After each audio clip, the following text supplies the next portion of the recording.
Hello, everybody online, and welcome to this webinar, What Goes Around Comes Around, How to Insure the Circular Economy. My name is Bernd Wilk, and I have the privilege to lead the discussion today with the panelists that I have here with me in the room.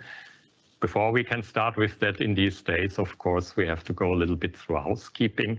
The first thing is we will record this meeting with the exception of the Q&A at the end. That we will not publish later after the event. The reason is that we do this according to Chatham House rules, so that everybody can say what happened in the event, but not who said it. And of course, with the Q&A, this doesn't work very well. You also see on this slide that you see right now that you can post questions. There's on the upper right corner of the screen in front of you a Q&A function, and we would very much welcome that you post your questions online all the time. So at the end of this meeting, we will pick them up and try to answer as many as we can. With this, essentially, there's also the last reminder. There's no way to unmute yourself, because otherwise we would have a little bit of chaos. The last thing I have to get out of the way is actually what we need nowadays all the time. It's an antitrust statement, and I have to read this to you loud, I was told. So it is, while attending the webinar, we will be mindful of various national and international laws which restrict the exchange of information among competitors, and in particular, applicable antitrust rules. All participants shall be aware of their obligations in this respect. We will therefore refrain from entering into any discussions, accords or agreements or understandings or concerted action that could restrict or distort competition between us, and from discussing anti-competitive sensitive information to each other. The webinar follows an approached agenda. Minutes will be taken, and the last thing I cannot read on the screen. Minutes will be taken, and each participant shall be obliged to speak up immediately for the purpose of preventing any discussion falling outside of what is legally permissible. Since most of you are muted, of course, the last sentence is not important to you, but we will remember that here in the room. With this, let's go to the content, the interesting part. The circular economy, I mean, it's everywhere in the news. You may have read about it. And why is this the case? The key driver is the European Union, which in the concept of the Green Deal is implementing various regulations actually to go to a circular economy. You see it here a little bit in this slide, what it means. We extract less resources and will more recycle, reuse, and repair things. The key reason for that is, on the one hand, that resource extraction is very, very energy intensive, so it will help us actually to reach our CO2 goals in the European Union. And the other aspect is, of course, latest developments in international politics, which make it more important that we actually have the resources in the area and may not be relying so much on getting it from somewhere else in the world.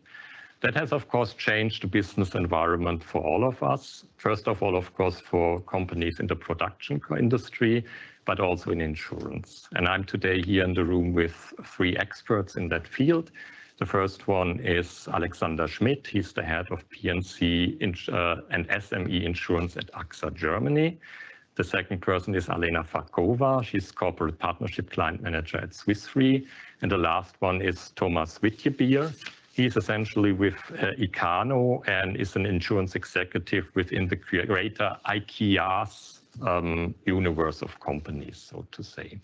And I would actually like to start with Thomas, because, I mean, you are actually an insured at the end of the day. And IKEA is famous for its commitment that it wants to become circular. But can you tell us a little bit, what does it actually mean to become a circular economy if you are one of the largest retailer of furniture in the world? Thank you, Bernd. Well, IKEA has a very strong ambition to become fully circular by 2030. That is, of course, a challenge, because going from a fully linear business model to a circular one is, needs a total re-engineering of the whole business model. So, for instance, we need to look at how we meet clients. We need to see, do we meet them online, offline? Do we meet them in maybe where they live instead of on the big potato field?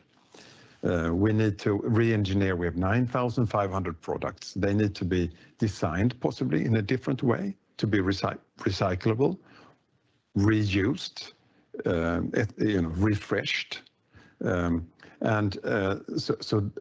need to, that the supply chain is rather complicated, and the supply chain needs to be looked upon. So it's a super tough challenge, and we are very, very committed to this ambition. I mean, it's on a grand scale, because you took us actually on the consumer journey and then back to the production and essentially to the end of the life cycle, or the new life cycle in that case, in the circular economy. And of course, I'm working for an insurance company. When things like that happen and things change, then actually, you start discussions with insurers. What have your experiences been so far with insuring actually a circular economy concept? Well, we can't do this alone, clearly.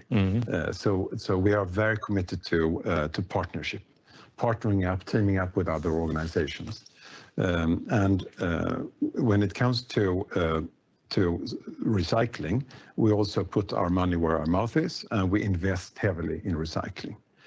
At that point in time, insurance people like me are approached, and then I can see that it is a difficult topic, and this is what this session is all about. And we could see that, in real time, let's say a little bit more than 2 years ago. And the topic itself is highly important for us as investors, but also as a client-facing organization. Okay, so the discussions have been difficult, and I'm an insurance person, and luckily we have Alex here with us from AXA. And I think there's a reason behind that, why the insurance industry is suddenly a little bit challenged to deal with that new economic concept, you can really say. Can you allude a little bit to where our obstacles actually are? Sure. And driver of this kind of reluctance sometimes of the insurance industry to insure recycling plans as a key part of the circular economy is, of course, the loss experience. And the loss experience is driven especially by large fire claims. And to understand the nature of those large fire claims, you need to look at the nature of recycling. And there are a couple of factors at play which makes it an inherently risky business, I would say. One is basically the processes involved, e.g. the shredding, which creates mechanical friction, which creates heat, which can lead to fires.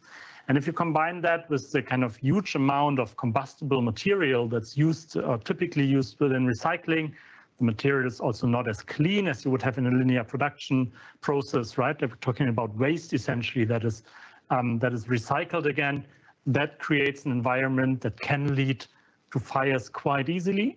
Nowadays comes the factor on top of that, that is in the recycling material.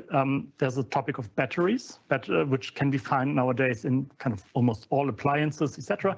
So they're found in waste as well, basically, and oftentimes in waste where there shouldn't be batteries, right?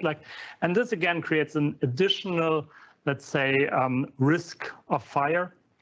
And all that leads basically to a high frequency of high claims and the fire loss claims, especially if you combine these fire risk with kind of the asset-heavy recycling industry. We're talking about expensive machinery. We're talking about if a plant breaks down, you have, of course, the property loss, you have the business interruption loss because you're not back in business after a total loss in 1, 2, or 3 months. And this has created a loss experience over the last year with the recycling business that leads that many insurers view that as kind of difficult or bad risks, essentially. Thank you for that statement. With that, I turn to Alena, because you took on that challenge to ask us in Swiss Re, but also, I guess, the insurance industry, how do we deal now with this going forward? And I think you have given that a lot of thought. So can you tell us a little bit what your conclusions are? Yeah, absolutely. Happy to. So as Alex explained, I think it's fair to say that the insurance industry has literally burned its fingers with recycling industry in the past. And based on the work that we've done to date and what's in the publication, we believe that really the way to go forward is for the recycling industry to improve as a risk quality from an insurance point of view. And the way to do this is really to improve the risk management. So that needs to be the first step on the journey.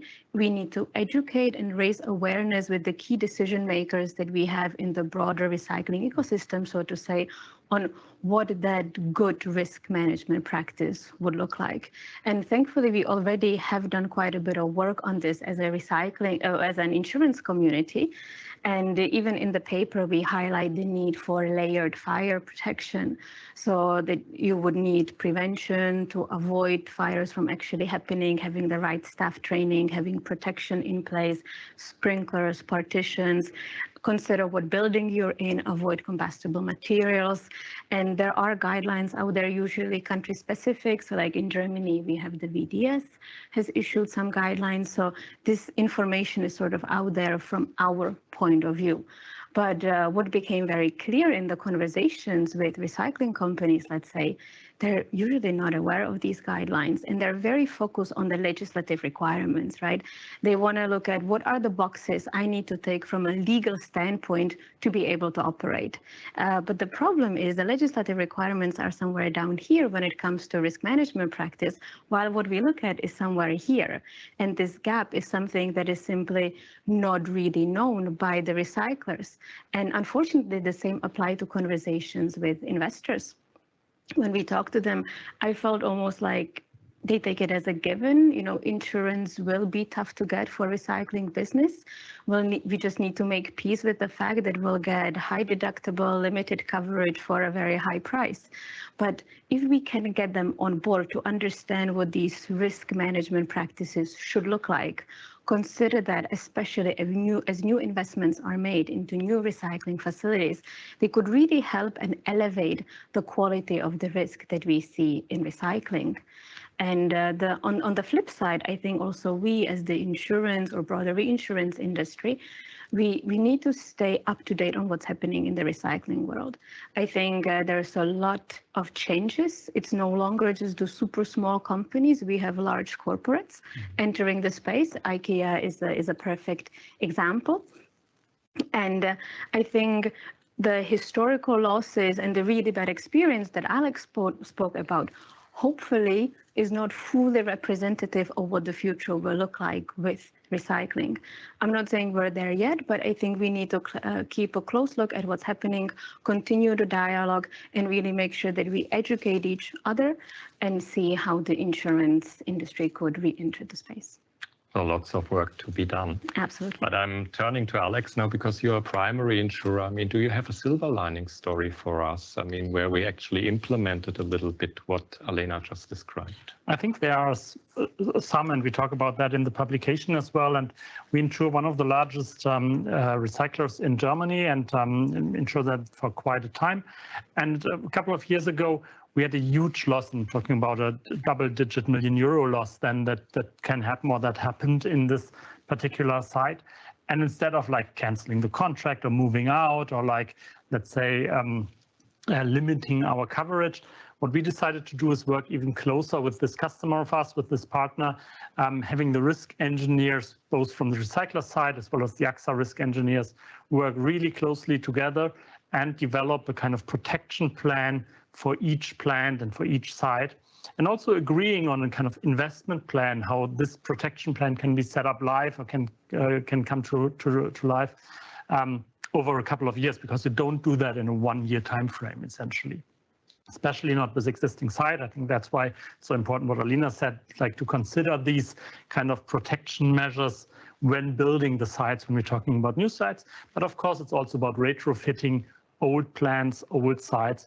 And by agreeing with this customer about that, we could keep that insurable, we could keep the partnership, and feel now very good. And they feel also very good about having sites that are protected well. And we had an incident a couple of months ago that could have led to another disastrous loss maybe a couple of years ago that was now basically extinguished with the protection measures in place. And that's really, as Alena said, about training staff, working with the fire brigade, but also, of course, about having sprinklers in place. Don't want to go into technical details here, but we believe strongly about that. It's not only about, let's say, early fire detection, because you're talking about such a high thermal load in this combustible material that in the critical parts really need sprinklers in place that could put out fires, can put out fires very quickly after they exist, and by that basically limiting potential losses and closing that very early.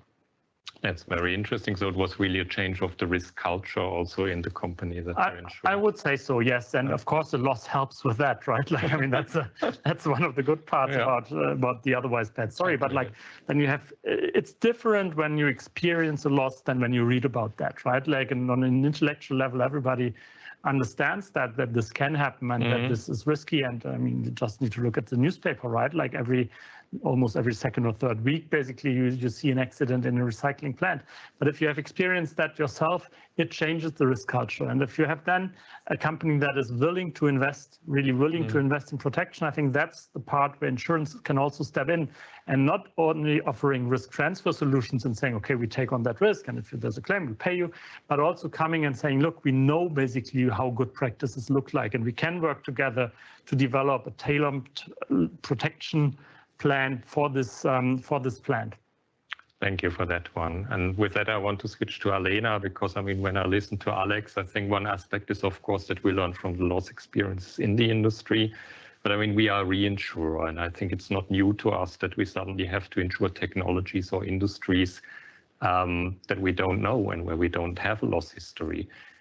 Do we have some examples from the recent past where you maybe can say, I mean, here's something where maybe there are some lessons learned that we can also apply to the circular economy? Yeah, sure. We have a number of examples. And as you said, we looked at in the recent past what industry really went from being uninsurable to turning insurable, to see can we maybe replicate any of the solutions that have worked for other industries. And the industry that really comes to mind is the offshore wind. And as you say, roughly a decade ago or so, this was a very new technology, a very complex technology that was associated with high risks, lots of uncertainty from the insurance point of view. We didn't have the past historical data, the technical details, the in and outs of what could potentially go wrong, which we normally love to analyze and base our assessment on. So what we needed to do is find another way how to get the insurance industry comfortable with this very new risk. And what really changed the situation was the introduction of the Offshore Code of Practice. And this is essentially a paper that outlines what the state-of-the-art risk management practice looks like for the construction of these offshore wind farms. But it wasn't just a paper that was handed over to the industry from the insurance guys. It was developed by the European Wind Turbine Committee, which essentially brought together the different stakeholders.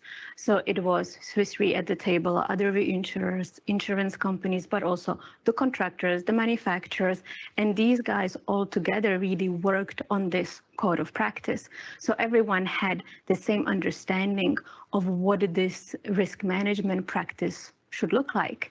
And on top of that, we also had third-party independent marine risk engineers that behave sort of like consultants that were present at the construction sites, making sure that this code of practice that has been defined for the industry is actually followed. And I think these two things is really what gave the comfort and the confidence to the insurance industry to provide the coverage that is needed in order for the offshore wind to grow. I don't think that we can take the solution one-to-one to reinsurance. Reinsurance is very heterogeneous, small companies, and we have completely different size of an insurance policy with the recyclers compared to a construction policy looks like with offshore wind farm.